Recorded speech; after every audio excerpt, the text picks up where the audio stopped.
Austin, what are you seeing out of the pass rush so far compared to last year, and what are you not seeing out of the pass rush?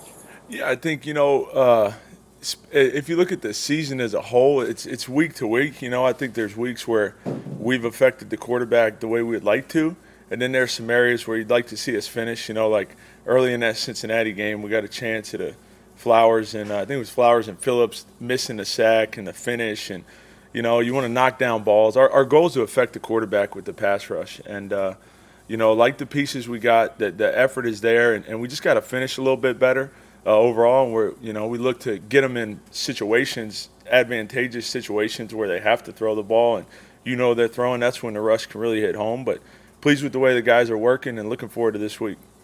So when you look at the pass rush success and sacks, how much of that is attributable to winning one-on-ones, and how much does Byron Jones's absence affect that?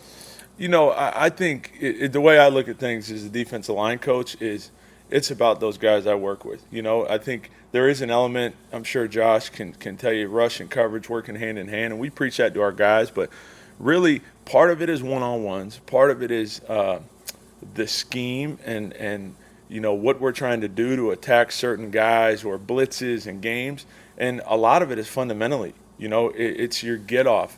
It's attacking the set you're getting. It's the quarterback. That's kind of the piece when Lamar Jackson, Josh Allen, Zach Wilson. You got to rush these guys a certain way versus a quarterback that maybe doesn't move quite as much. So there's a lot of different factors that go into it, and like I said, I think we got a lot of great pieces, and the guys are working hard, and hopefully we can clean some things up. You mentioned winning one-on-ones. The Jets having some tackles out. Is that viewed as an opportunity to attack and win some one-on-ones? I think it depends who's out there. Every week we prepare like Dwayne Brown's out there. Vera Tucker. You look at the way they've used their offensive line. They got a bunch of different guys, and that's a small piece to the puzzle in terms of knowing your personnel and how you're rushing a certain type of guy. It's definitely a part of it. Make it like the excuse for you, but are there some instances where you mentioned you're rushing athletic guys like Lamar, Josh Allen, where maybe the defensive lineman's job isn't necessarily to like collapse the pocket or like I don't want to say not get to the quarterback, but maybe keep them. You talk about gap integrity or whatnot. Are there some cases where that is their job on that play? Yeah, rush lanes. I mean, I think as you look at rushing the passer, how many are we bringing? Where does a guy, look to escape? Does he get rid of it quick? Is alerting three-step and batting down balls, is that a big part of it? All those things are factors to it, for sure, absolutely. Through 4 games, how you would assess how Agba is doing. I know pass rushers obviously are always going to be judged by numbers, but there's more to it. His play overall, is it up to your standards? Yeah, I think Agba, and I don't want you guys to take this the wrong way. Like when I look at Agba, it's 3 downs, it's 4 downs. It's being a complete player down in, down out, and I think he's done a heck of a job so far. There's certainly some things, some more plays out there to be made for him, but I think week to week he's done exactly what we asked him to do. And he's flashed. He's shown a lot of those flashes that we've seen early in the season, especially in Buffalo. Late in the game last week in the second half, thought he really turned it up. And he's got a lot of fundamental things that we're looking to clean up, and he's had a great week of practice so far. I think Jalen's sack was from the Tech, if I'm not mistaken.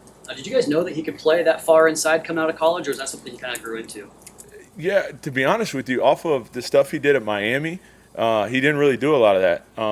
But him, like every player we got, you don't know where that guy's going to line up every down or every week. It's going to be different. And I think what Jalen does a good job of is buying in and really feeding on the role that's given to him each week. And in that game, that was his job. And, he finished the play and was able to get him a sack. And so we're definitely excited for him for that. How do you assess this team's run defense at this point? I know probably some numbers have been skewed by some long rushes, maybe some quarterback scrambled, just on design runs. How do you think this run defense is doing? Yeah, I'll say, in terms of our run defense and what we're asking guys to play, to be honest with you, we're focused on the New York Jets and how we're going to stop their run. But in last week, I thought we did a pretty good job. The guys inside buying into attacking the man they're aligned on based on the methods of play per front we're playing. And we do a lot of different things. And got to continue to work on pad level, leg drive, and all those things on all downs, whether it's, the early down run defense, the short yardage, the goal line. There's a lot to go into it, but again, our guys inside and the linebackers, the Landon Roberts, and they bought into all that. So it's been good so far, but it's got to be good every week.